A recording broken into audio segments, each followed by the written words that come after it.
রুশান চুপচাপ বসে আছে মেঝেতে দুই পা ছড়িয়ে দিয়ে, আর সামনে দুই কান ধরে এক পায়ে দাঁড়িয়ে আছে রাইসা। দাঁড়িয়ে থাকতে থাকতে দুই পায়ে ব্যথা ধরে গেছে তার। আবারও করুণ চোখে রুশানের দিকে তাকিয়ে বলে, আর কখনো কোনো ছেলের সাথে আড্ডা দিব না, প্রমিস। আজকের মতো ছেড়ে দাও প্লিজ। রুশান ওই অবস্থাতেই বলে, এই প্রমিসটা এর আগে 3বারও করেছিলি।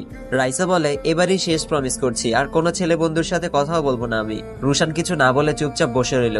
তাকে দেখে বোঝার উপায় নেই যে এখনো রেগে আছে না স্বাভাবিক হয়েছে। ওই অবস্থাতেই খুব শান্তভাবে বলে, ছেলেটা তোর ঘাড়ে হাত দিয়েছিল কেন?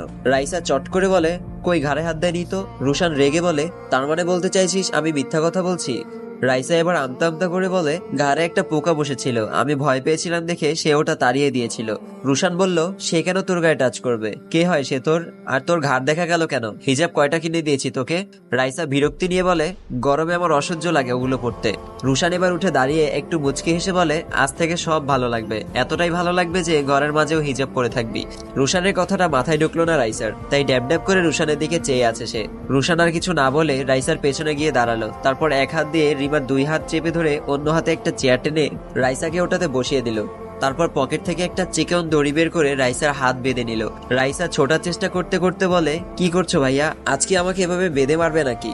রুশান কিছু বলল না, চুপচাপ রিমাকে বেঁধে সামনে এসে দাঁড়ালো। তারপর টেবিলে রাখা মেহেদিটা নিল, যেটা সে আসার সময় নিয়ে এসেছিল।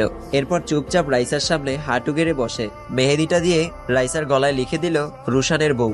তারপর উঠে দাঁড়িয়ে মেহেদি শুকানো পর্যন্ত রাইসাকে ওভাবে রেখে সামনে বসে থাকলো রুশান। ঘন্টা কেটে যায়, তবুও রাইসার মুক্তি মেলে না। অনেকক্ষণ পর মেহেদি পুরোপুরি শুকানোর পর রাইসার বাঁধন খুলে দিল রুশান। তারপর রাগি লুক নিয়ে বলে, চুপচাপ ফ্রেশ হয়ে পড়ার টেবিলে বসবি। দ্বিতীয় কোনো শব্দ যেন না শুনি আমি। আন্টিকে বলেছি নাস্তা তৈরি করতে, শেষ হলে এসে তোকে দিয়ে যাবে। আর আজকের প্রমিসের কথা যেন সারা জীবন মনে থাকে। বলেই রুম থেকে বেরিয়ে গেল রুশান। রাইসা দ্রুত আয়নার সামনে চলে যায় গলায় কি লিখেছে এটা দেখার জন্য। আয়নার সামনে দাঁড়াতেই চোখ কপালে উঠে যায় তার। রাইসা রাগে পেছন ফিরে চিৎকার দিতে যাবে, তখনই রুশানকে দেখে ভয়ে মুখ অফ হয়ে গেল। রুশান গাল টিপে ধরে বলে, বলেছি না যেন দ্বিতীয় কোনো শব্দ না শুনি, আর আজকের পর থেকে তোর আশেপাশেও কোনো ছেলে দেখলে তোর সাথে ওই ছেলের অবস্থাও খারাপ করে দিব। রাইসা এবার না পারছে কিছু বলতে, আর না পারছে বিষয়টা মানতে। ওয়াশরুমে চলে গেল সে। গলাটা অনেকক্ষণ ঘষেও কোনো লাভ হলো না, লেখাটা ভালোভাবেই বসে গেছে। রাগে কান্না করতে ইচ্ছা করছে তার। কেন যে এমন একটা খালাতো ভাই তার কপালে জুটলো? বাবা মাও তাকে কিছু বলে না যে বাবা মায়ের কাছে বিচার দিবে।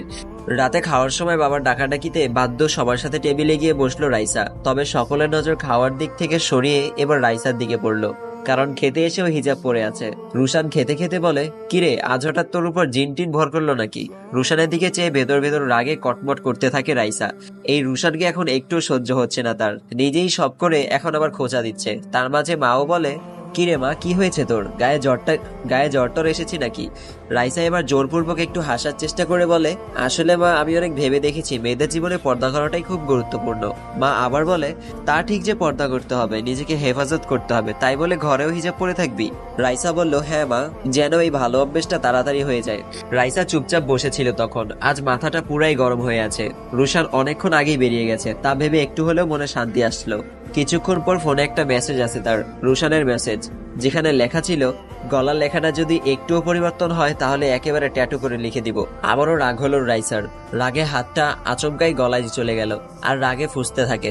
আজ কলেজ থেকে ফেরার পর রাজের কোনো দেখা মিলল না। ফোন দিয়ে জিজ্ঞেস করলেও বলে, আজ একটা কাজে আসছি, ফিরতে রাত হবে। ফোন রেখে রাজ উঠে ঝুড়ি থেকে একটা আপেল নিয়ে কিছুটা এগিয়ে গেল। একটা লোককে ডেকে আপেলটা ওই লোকটার মাথার উপরে রেখে বলে সোজা হয়ে দাঁড়িয়ে থাকতে। তারপর টেবিল থেকে একটা পিস্তল তুলে নিয়ে ওটার উপর হাত বোলাতে লাগলো। অনেকদিন হলো এটা হাতে তোলা হয়নি। টার্গেটটা ঠিক আছে কিনা একটু চেক করতে লোকটার মাথায় আপেল রেখেছে সে। রাজ অনেকটা দূরে গিয়ে লোকটার দিকে পিস্তল তাক করে দাঁড়াতেই লোকটা একটা শুকনো ঢোক নিয়ে চোখ বন্ধ করে নিল। হঠাৎ একটা গুলির শব্দ হলো, আর তার মাথার উপর আপেলটা কয়েক ভাগ হয়ে অনেকটা দূরে ছিটকে গেল। রাজ এবার লোকটার দিকে তাকিয়ে দেখে ইতিমধ্যে প্রসাব করে প্যান্ট ভাসিয়ে ফেলেছে লোকটা। রাজ একটু মুচকি হেসে পাশ থেকে জুসের গ্লাসটা তুলে নিয়ে তাতে চুমুক দিল। পশ্চিম আকাশে তাকিয়ে দেখে সূর্য ডুবে আকাশটা লাল হয়ে আছে। কিছুক্ষণের পরই সন্ধ্যা হয়ে আসবে। রাজ জুসটা অর্ধেক শেষ করে পাশে রেখে দিয়ে ভাইয়ের দিকে চেয়ে বলে, আজ আসি ভাইয়া, আবার কয়েকদিন পর দেখা হবে। রাজের ভাই উঠে রাজের কাঁধে এক হাত রেখে বলে, তুই যে কি করছিস তা কিছুই বুঝে উঠতে পারছি না আমি। যেখানে ছোটবেলা থেকেই তোর জন্য সেবার জন্যই পার্সোনাল ভাবে কয়েকজন লোক রেখে এত আদর যত্নে বড় করেছি তোকে, আর সেই তুই কিনা একটা ব্যাচেলর বাসায় থাকিস। তারা কি খায়, কিভাবে থাকে, ওসব পরিবেশ কি তোর জন্য? রাজ একটু হেসে ভাইয়ের দিকে চেয়ে বলে, কারণ আছে ভাইয়া, তার সময় হলেই তোমাকে বলবো, এখন আসতে হবে আমাকে, আমার বন্ধুরা বারবার ফোন দিচ্ছে। রাজের ভাই এবার তাকে জড়িয়ে ধরে বলে সাবধানে থাকিস, আর বাবা ফোন দিয়েছিল, বলল তোকে বুঝিয়ে অস্ট্রেলিয়া পাঠিয়ে দিতে, ওখানে বাবার বিজনেসের দেখাশোনা করবি, এতগুলো বিজনেস বাবার একার পক্ষে দেখা সম্ভব হচ্ছে না। রাজ বলল তুমি কি বলেছ?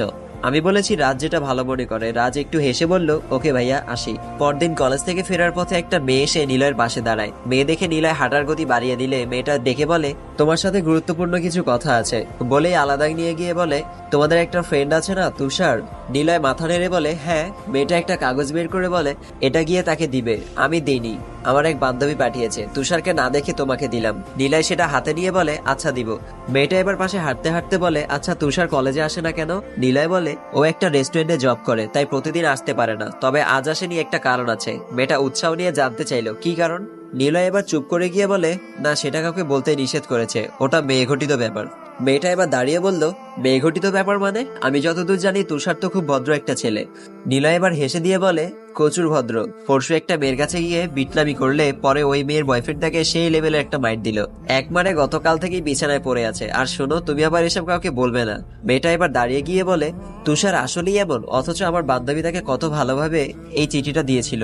বলেই নিলয়ের কাছ থেকে ছোমেনের চিঠিটা নিয়ে নিল মেয়েটা। নিলয় অবাক হয়ে বলে তুষারকে দিতে হবে না এটা? মেয়েটা ওটা ছিঁড়ে ফেলে বলে লাগবে না, ওর মতো একটা লুচ্চা ছেলের কাছে কেন জেনে শুনে আমার বান্ধবীকে তুলে দিব? ফোনের শব্দে ঘুম ভাঙে রুশানের। ঘুমো ঘুমো চোখে উঠে চোখ কচলাতে কচলাতে ভালো করে তাকিয়ে দেখে আরিশা আন্টির ফোন। ফোন রিসিভ করে রুশান বলে আসসালামু আলাইকুম আন্টি। আরিশা আন্টি ওপাশ থেকে সালামের উত্তর নিয়ে বলে রাইসাকে কি বলেছিলে গতকাল? হঠাৎ করে ও এত ভদ্র হয়ে গেছে কিভাবে? ঘুম কাতুর চোখেও হাসি আসলো রুশানের। হাসি থামিয়ে রেখে আন্টিকে বলে কই কিছু তো করিনি আন্টি, ওকে শুধু একটু বোঝালাম যে এসব ভালো না, ঠিকঠাক ভাবে চলতে, এই আর কি। আরিশা আন্টি একটু ভেবে বলল কিন্তু আমার তো মনে হচ্ছে না ওর মতো মেয়েকে কিছু বুঝিয়ে লাভ হবে বলে। তুমি নিশ্চয়ই কোনো পানিশমেন্ট দিয়েছো বা কোনো প্যাচের মধ্যে ফেলেছো, না হলে ওর মতো মেয়ে এত সহজে সোজা হওয়ার কথা না। রুশান একটু হেসে বলে সে কোথায় আন্টি? উঠে পড়তে বসেছে এখন। রুশান বলল আচ্ছা পড়ুক, তাকে কিছু জিজ্ঞেস করার দরকার নেই। খেয়েছে কিছু? আরিশা আন্টি বলল না, এখন নাস্তা তৈরি শেষ হয়নি। রুশান বলল আচ্ছা। কিছুক্ষণ পর ভার্সিটি যাওয়ার জন্য রেডি হচ্ছে সবাই।